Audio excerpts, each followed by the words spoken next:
다 함께 찬송가 383장 눈을 들어 산을 보니 찬양하겠습니다.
같이 기도하시죠. 하나님 감사합니다. 수요일 새벽을 허락하시고 또 하나님 앞에 말씀을 들으며 그 말씀에 힘입어 기도할 수 있는 아름다운 새벽을 허락하여 주시니 감사합니다. 하나님, 우리가 우리의 능력으로 사는 사람이 아니며 연약한 중에 우리를 구원하신 능력이 하나님을 힘입어 사는 저희들이 되게 하여 주시옵소서. 한순간도 우리의 마음에 교만이 찾아오지 않기를 원합니다. 한순간도 우리 마음에 우리의 주대심이 흔들리며 내가 하나님인 듯 살지 않기를 원합니다. 매사에 하나님을 인정하게 해주시고 겸손하며 하나님을 경외하며 사는 그 입술의 고백이 삶의 또 열매를 맺을 수 있는 하나님 앞에 참으로 붙들린 종들이 되게 하여 주시기를 기도합니다. 그런 마음으로 푸른숲동산 교회를 우리가 함께 개척하며 모이고 그렇게 주님을 예배하며 전도하오니 이 뜻과 마음이 흔들리지 않게 하여 주옵소서. 사사기를 보건대 시작은 또한 주님 앞에 그렇게 뜨거운 회개로 시작하였으나 순간순간 또 평안하면 그 마음이 흔들려서 하나님을 잊어버리는 이스라엘 백성들과 사사들을 보곤 합니다. 그런 우리가 되지 않게 하여 주시고 끝까지 하나님 앞에 겸손하고 정직하게 주님을 따라가는 우리 푸른숲동산 교회와 저와 우리 모든 성도님들과 우리의 가정과 후대들이 되게 하여 주옵소서. 왼손잡이 에봇을 사용하셨던 주님께서 또한 왼손잡이와 같은 우리들을 구원하시니 감사합니다. 또 에봇처럼 우리에게는 연약한 자로 오셨으나 친히 우리에게 구원자로 온전하게 쓰신 예수님을 바라봅니다. 예수님을 잘 믿고 잘 따라가며 또한 예수님이 인도하시는 그 승리의 삶들을 남기는 저희들이 되게 하여 주옵소서. 오늘 또한 주님 앞에 그렇게 말씀을 듣고 권세를 얻기를 원하오니 우리에게 친히 하나님의 신령한 것들로 말씀하여 주옵소서. 예수님의 이름으로 감사하며 기도하옵나이다. 아멘. 같이 암송하실 말씀은 로마서 12장 1절입니다. 같이 읽고 암송하겠습니다. 그러므로 형제들아, 내가 하나님의 모든 자비하심으로 너희를 권하노니 너희 몸을 하나님이 기뻐하시는 거룩한 산 제물로 드리라. 이는 너희가 드릴 영적 예배니라. 로마서 12장 1절 말씀. 아멘. 우리에게 주시는 하나님의 말씀은 사사기 3장 12절에서 31절입니다. 사사기 3장 12절에서 31절의 말씀. 우리 같이 한 절씩 교독하겠습니다. 이스라엘 자손이 또 여호와의 목전에 악을 행하니라. 이스라엘 자손이 여호와의 목전에 악을 행함으로 여호와께서 모압 왕 에글론을 강성하게 하사 그들을 대적하게 하시매 에글론이 암몬과 아말렉 자손들을 모아 가지고 와서 이스라엘을 쳐서 종려나무 성읍을 점령한지라. 이에 이스라엘 자손이 모압 왕 에글론을 18해 동안 섬기니라. 이스라엘 자손이 여호와께 부르짖음에 여호와께서 그들을 위하여 한 구원자를 세우셨으니 그는 곧 베냐민 사람 게라의 아들 왼손잡이 에훗이라. 이스라엘 자손이 그를 통하여 모압 왕 에글론에게 공물을 바칠 때에 에훗이 길이가 1규빗 되는 좌우에 날선 칼을 만들어 그의 오른쪽 허벅지 옷 속에 차고 공물을 모압 왕 에글론에게 바쳤는데 에글론은 매우 비둔한 자였더라. 에훗이 공물 바치기를 마친 후에 공물을 메고 온 자들을 보내고 자기는 길갈 근처 돌 뜨는 곳에서부터 돌아와서 이르되 왕이여, 내가 은밀한 일을 왕에게 아뢰려 하나이다 하니 왕이 명령하여 조용히 하라 하매 모셔선 자들이 다 물러간지라. 에훗이 그에게로 들어가니 왕은 서늘한 다락방에 홀로 앉아 있는 중이라. 에훗이 이르되 내가 하나님의 명령을 받들어 왕에게 아뢰릴 일이 있나이다 하매 왕이 그의 좌석에서 일어나니 에훗이 왼손을 뻗쳐 그의 오른쪽 허벅지 위에서 칼을 빼어 왕의 몸을 찌르매 칼자루도 나를 따라 들어가서 그 끝이 등 뒤까지 나갔고 그가 칼을 그의 몸에서 빼내지 아니하였으므로 기름이 칼날에 엉겼더라. 에훗이 현관에 나와서 다락문들을 뒤에서 닫아 잠그니라. 에훗이 나간 후에 왕의 신하들이 들어와서 다락문들이 잠겼음을 보고 이르되 왕이 분명히 서늘한 방에서 그의 발을 가리우신다 하고 그들이 오래 기다려도 왕이 다락문들을 열지 아니하는지라. 열쇠를 가지고 열어본즉 그들의 군주가 이미 땅에 엎드려져 죽었더라. 그들이 기다리는 동안에 에훗이 피하여 돌 뜨는 곳을 지나 스이라로 도망하니라. 그가 이르러 에브라임 산지에서 나팔을 불매 이스라엘 자손이 산지에서 그를 따라 내려오니 에훗이 앞서가며 그들에게 이르되 나를 따르라. 여호와께서 너희의 원수들인 모압을 너희의 손에 넘겨주셨느니라 하매 무리가 에훗을 따라 내려가 모압 맞은편 요단강 나루를 장악하여 한 사람도 건너지 못하게 하였고 그때 모압 사람 약 10,000명을 죽였으니 모두 장사요 모두 용사라. 한 사람도 도망하지 못하였더라. 그날의 모압이 이스라엘 수하에 굴복하매 그 땅이 80년 동안 평온하였더라. 에훗 후에는 아낫의 아들 삼갈이 있어 소모는 막대기로 블레셋 사람 600명을 죽였고 그도 이스라엘을 구원하였더라. 아멘. 에훗 같은 우리 에웃 같은 그리스도라는 제목으로 하나님 말씀을 전하겠습니다. 사사기 2장 18절 19절을 보면 하나님께서는 진실한 승리의 기준을 알려주셔요. 그것은 세상적인 어떤 스펙들을 장착함에 있는 것이 아니라는 것을 말씀하셔요. 표준 세번역 성경으로 한번 읽어봐 드릴게요. 여호와께서 그들에게 사사들을 세우셨을 때 여호와께서는 사사와 함께 하실 뿐만 아니라 사사가 살아있는 동안에 그들의 원수들의 손에서 이스라엘 자손들을 구해 주셨습니다. 하나님이 함께 하셔서 승리를 주신다라는 거예요. 이는 그들을 억압하고 핍박하는 사람들 밑에서 신음하는 이스라엘 자손을 여호와께서 불쌍히 여기셨기 때문입니다. 하나님을 우리가 찾고 구하면 그것이 참된 스펙이 되어서 우리는 승리를 경험할 거예요. 그러나 19절 봅시다. 그러나 사사가 죽으면 그들은 되돌아서서 그들의 조상보다 더욱 타락해 다른 신들을 따르고 섬기며 그들을 숭배했습니다. 그들은 나쁜 행실과 고집스러운 습관을 버리지 않았습니다. 이 나쁜 행실과 고집스러운 습관이 뭐예요?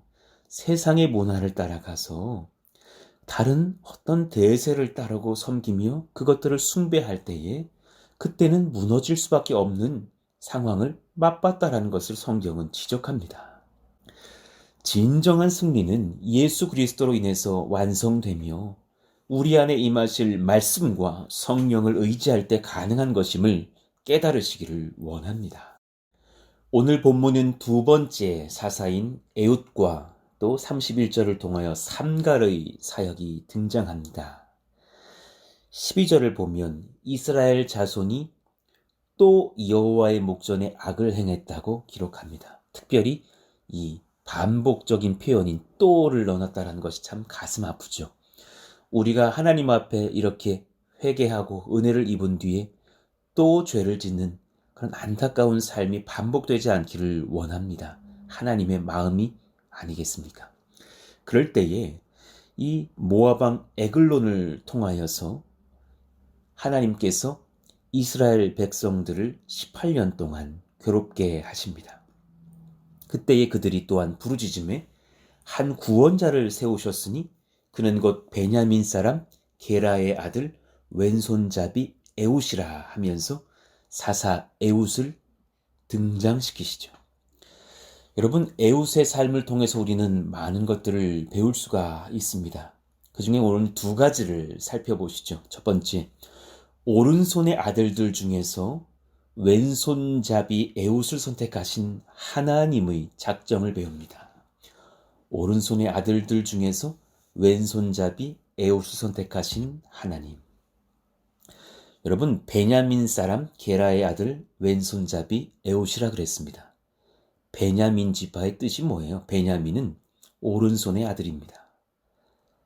대세의 사람들입니다. 하나님께서 아주 사랑하시는 백성들입니다.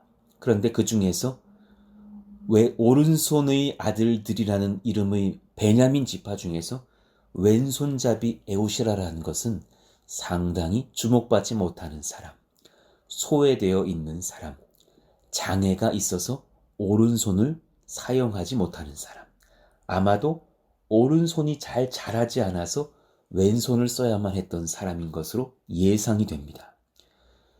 에웃의 뜻은 나는 찬송하리라, 나는 감사하리라 라는 뜻이죠.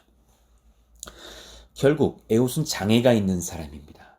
베냐민 지파에서 주목받지 못했던 사람입니다. 그런데 하나님은 그를 통해서 하나님 나라의 거룩의 회복의 역사를 써내려 가시기 시작하시죠. 대세에 어긋나는 사람입니다. 갈렙의 가족이었던 온니엘 정도는 돼야 하지 않은가? 우리는 그렇게 생각을 하죠. 그 정도는 돼야 사사로서 쓰임받을 수 있는 것이 아닌가?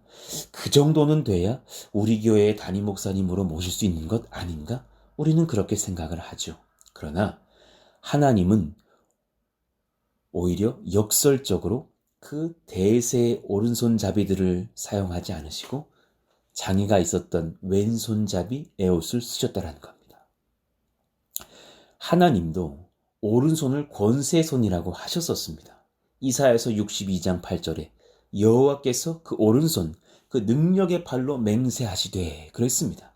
시편 16편 11절을 봐도 주께서 생명의 길을 내게 보이시리니 주의 앞에는 충만한 기쁨이 있고 주의 오른쪽에는 영원한 즐거움이 있나이다 하면서 우리 많은 사람들이 이 오른쪽이 대사라라는 것을 하나님도 인정하신다고 생각을 하였죠. 그런데 하나님은 역설적으로 오른손을 쓰는 자들이 못할 일들을 왼손잡이 에웃을 통해서 성취하십니다. 16절을 한번 보시죠. 에웃이 길이가 한 규빗 되는 좌우의 날선 칼을 만들어 그의 오른쪽 허벅지 옷 속에 차고 그랬습니다. 오른손을 쓰는 사람은 왼쪽 허벅지에 칼을 차고 들어가는 것이 정상적입니다. 그러니 에웃이 공물을 바치려고 왔을 때에 이 에글론의 군사들은 아마도 에웃의 왼쪽 허벅지를 검사했을 겁니다. 그쪽으로 보통 칼을 차고 있으니까. 그러나 그 왼쪽 허벅지에는 칼이 없었고 그렇게 몸을 수색함에 통과를 하게 되죠. 그는 반대로 왼손을 쓰는 자인 거로 오른쪽 허벅지에 칼을 두었기에 통과하는 것입니다. 17절 공물을 모압왕 에글론에게 바쳤는데 에글론은 매우 비둔한 자였더라. 굉장히 희화화하는 표현들을 하는 것이죠.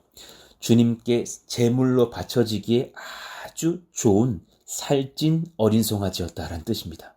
에글론의 뜻이 어린 송아지니까요. 그렇게 풍자하는 표현을 하면서 이제 에웃이 에글론을 잡기 위해서 가까이 들어갑니다. 19절을 봅시다. 자기는 길갈 근처 돌 뜨는 곳서부터 돌아와서 이르되 왕이여 내가 은밀한 일을 왕에게 아뢰려 하나이다 하니 왕이 명령하여 조용히 하라 하매 모셔선 자들이 다 물러간지라 그랬습니다. 장애를 갖고 있는 에웃이기에 오른손을 쓰지 못하는 자가 왕을 해야 할 수는 없을 것이다 생각을 하면서 그 누구도 염려하지 않았고 왕도 의심하지 않은 거로 모두가 왕 앞에서 물러가고 에웃과 왕이 단둘이 만나게 되는 현장이 되는 것이죠. 이것 또한 왼손잡이 에웃이니 가능한 은혜입니다. 에웃의 기형적인 모습으로 인해서 사람들은 에웃을 위협적인 인물로 보지 못했기 때문입니다. 20절을 봅시다. 에웃이 그에게로 들어가니 왕은 서늘한 다락방에 홀로 앉아있는 중이라. 에웃이 이르되 내가 하나님의 명령을 받들어 왕에게 아뢰 일이 있나이다 하매 왕이 그의 좌석에서 일어나니 에웃이 왼손을 뻗쳐 그의 오른쪽 허벅지 위에서 칼을 빼어 왕의 몸을 찌르매 그 누구도 동행하는 자 없이 스스로 목숨을 걸고 적국의 왕을 찾아가 그를 제압하는 에웃의 모습을 보게 됩니다. 22절 칼자루도 나를 따라 들어가서 그 끝이 등 뒤까지 나갔고 그가 칼을 그의 몸에서 빼내지 아니하였으므로 기름이 칼날에 엉겼더라. 너무 성경은 정중하게 표현되어 있으나 사실 기름이 조금 칼날에 엉긴 것이 아니라 기름과 몸의 모든 장기와 대변까지도 다 흘러내려왔다는 것이 원어적인 표현입니다. ESV 성경이 바르게 기록을 합니다. 한번 읽어봐 드릴게요. For he did not pull the sword out of his belly, and the dung came out. 그럽니다. And the dung came out. 솔직하게 고백을 합니다. 똥이 튀어나왔다는 겁니다. 악인을 향한 하나님의 적나라한 심판을 보여줍니다. 그러니 24절에 에웃이 나간 후에 왕의 신하들이 들어와서 다락문이 잠겼음을 보고서 그가 발을 가리우신다라고 말했던 이유는 아마도 분명히 대변의 냄새가 났기 때문일 것입니다. 발을 가리우신다라는 표현이 볼일을 본다라는 표현이기 때문이죠. 하나님은 한 사람의 외모나 세상이 흠모할 만한 것들을 갖춘 어떤 화려한 것들에 집중하시지 않습니다. 오히려 그 중심을 보셔서 자신의 상황과 상관없이 하나님을 사랑하고 주님의 말씀에 순종하는 한 사람을 찾으십니다. 우리가 그런 사람 되기를 원합니다. 아마도 성령께서 에웃을 들어 사용하실 때에 분명히 어떤 영적 분별의 말씀을 그에게 주셨을 것입니다. 그때 그는 주님, 저는 왼손잡이입니다. 저는 장애가 있습니다. 많은 오른손잡이들 중에서 사사를 세우세요 하지 않았습니다. 그저 아멘하고 목숨을 걸고 순종하였죠. 왼손잡이 에웃을 통하여 18년간의 모압의 학대에서 해방되며 이스라엘은 무려 80년간의 평강을 얻습니다. 두 번째로 에웃 같은 왼손잡이들을 구원하시는 에웃 같은 예수 그리스도를 우리는 이 말씀을 통해서 묵상하게 됩니다. 여러분, 저는 한국 영화 중에 명랑을 보면서 그 이순신 장군의 명량해전을 그렸던 영화인 그 영화 명량을 보면서 참 많이 감동했던 것 같습니다. 어떤 장면이 참 감동이 됐냐면, 여러분 잘 아시겠으나 그 300여 척의 일본군의 배와 12척의 조선 수군의 배들이 그 울돌목에서 만나서 전쟁을 치를 때에 사실 12척의 배의 모든 장수들이 한마음이 돼서 같이 출전을 하지 않습니다. 그것이 아니라 모두가 겁에 질려서 뒤로 내빼고 있을 때에 결국은 이순신 장군의 배 한 척이 홀로 먼저 싸우기 시작하는 것을 봅니다. 제가 그 영화의 장면이 정말 사실인지가 궁금해서 그 이순신 장군이 쓴 정유일기를 제가 살펴봤다니까요. 거기에 보니까 이런 기록이 있어요. 제가 한번 읽어드리죠. 1597년 9월 16일의 기록입니다. 이순신 장군의 정유일기. 이른 아침에 별망이 나와 보고하길 수없이 많은 적선들이 곧장 우리 배를 향해 옵니다. 라고 하였다. 바로 무 전선에 명하여 닻을 들고 바다로 나아가니 적선 130여 척이 아군의 무 전선을 에워쌌다. 여러 장수들은 저마다 중과부적이라 판단해 돌아서 피할 궁리만 했고 우수사 김옥주는 물러나 아득히 멀리 있었다. 내가 노지를 재촉해 앞으로 돌격하며 지자포, 현자포와 각종 총통들을 어지러이 쏘아대니 마치 바람과 번개 같았고 군관들이 배 위에 서서 화살을 비처럼 어지러이 쏘아대니 적들이 감히 대적하지 못하여 다가왔다가 물러나고는 했다. 그러나 몇 겹으로 포위되어 있어서 전세가 어찌 될 것인지 예측할 수가 없었다. 아마도 대한민국 국민으로서 한나라를 지키고자 자신의 생명을 걸고 외로이 싸웠던 그 위대한 장수 이순신 장군을 존경하지 않을 사람은 없을 것입니다. 마찬가지로 왼손잡이 에웃도 또 소를 모는 사람 삼갈도 자신의 생명을 걸고서 하나님의 나라를 지키고자 이스라엘 백성들을 구원하고자 적진에 들어가서 목숨을 걸고 희생정신으로 싸워 승리하지 않았는가. 진정한 에웃과도 같은 탁월한 사사, 탁월한 구원자 한 분을 또한 우리는 이 말씀에서 묵상하게 됩니다. 홀로 이 땅 가운데 내려오셔서 정말 죄인들 틈에 사시면서 온전히 하나님의 말씀을 순종하여 승리하셨다가 우리를 구원하시고자 십자가에 달려 죽고 부활하신, 참으로 우리 가운데 희생의 본이 되어주신 우리 구주 예수 그리스도가 참으로 그러합니다.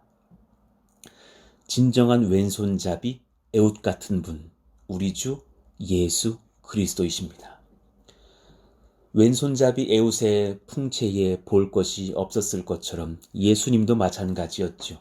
이사야 53장 2절 3절을 보면 예수님께서는 고운 모양도 없고 풍채도 없은즉 우리가 보기 흠모할 만한 아름다운 것이 없도다. 그는 멸시를 받아 사람들에게 버림받았으며 간고를 많이 겪었으며 질고를 아는 자라. 마치 사람들이 그에게서 얼굴을 가리는 것 같이 멸시를 당하였고 우리도 그를 귀히 여기지 아니하였도다. 그는 성령의 은혜를 받아 스스로 자신도 왼손잡이 에웃과 같은 연약한 자라고 인정하는 백성들을 구원하시는 연약한 풍채로 오신 진실로 강하신 하나님의 아들이십니다. 그분을 믿으시기를 축복합니다. 고린도전서 1장 27절에 그 왼손잡이 에웃 같은 자들을 찾으시는 진실로 왼손잡이 에웃과 같은 우리의 구원자 예수님을 보게 됩니다. 그러나 하나님께서 세상의 미련한 것들을 택하사 지혜 있는 자들을 부끄럽게 하려 하시고 세상의 약한 것들을 택하사 강한 것들을 부끄럽게 하려 하시며 하나님께서 세상의 천한 것들과 멸시받는 것들과 없는 것들을 택하사 있는 것들을 패하려 하시나니 이는 아무 육체도 하나님 앞에서 자랑하지 못하게 하려 하심이라. 물론 모든 사사들은 예수님을 예표합니다. 그러나 예수님은 우리에게 진정한 구원자와 진정한 사사가 되십니다. 에웃은 적장을 속였으나 예수님은 조금도 속임수를 사용하지 않으셨습니다. 드보라 바락처럼 지원군을 요청하지도 않으셨습니다. 기드온처럼 승리 이후에 이기적인 야심을 드러내지도 않으셨습니다. 그는 진실하신 온전한 구세주가 되십니다. 에웃처럼 삼갈처럼 비주류였고 주목받을 만한 아름다움이 없으신 왼손잡이 같은 분이셨으나 하나님 앞에서 죄인임을 인정하는 모든 에웃 같은 왼손잡이들을 불러 모으셔서 참된 승리와 구원을 안겨주시는 탁월한 구세주이십니다. 그분을 믿고 그분을 섬기며 또한 우리도 에웃처럼 일어나 성령으로 승리하는 하나님께 사랑받는 저와 여러분 되시기를 예수 이름으로 축원합니다. 아멘. 오늘 말씀을 기억하시면서 기도하시죠. 오늘은 하나님과 그의 아들 예수님이 누구이신지를 증거했습니다. 오른손의 아들들 중에서 왼손잡이를 택하시는 하나님을 묵상해 봅니다. 또한 에옥 같은 왼손잡이들을 구원하시는 에옥 같은 예수 그리스도를 묵상합니다. 하나님 그리고 그 아들 우리 주 예수님을 제가 바르게 알고 바르게 믿고 또한 그분의 능력을 따라 구원을 얻은 백성이오니 또 말씀을 따라 오늘 하루도 한 주도 하나님 평생도 승리할 수 있는 하나님의 백성이 되게 하여 주시고 우리 가정과 교회가 되게 하여 달라고 기도하시기를 원합니다. 여러분이 고민하고 또 신중히 생각하고 있는 많은 것들을 말씀 앞으로 가져오셔서 하나님의 말씀대로 순종하고 선택할 수 있는 분별의 영을 허락하여 달라고 순종의 행함을 허락하여 달라고 기도하시는 새벽이 되기를 원합니다. 같이 한번 주여 부르짖고 기도하겠습니다. 주여! 하나님 감사합니다. 오늘 말씀을 통해서 왼손잡이 에옷을 사용하시는 하나님 또한 왼손잡이들과 같은 우리들을 구원하시려고 오신 참 왼손잡이 에옷과도 같은 예수님을 묵상하게 하시니 감사합니다.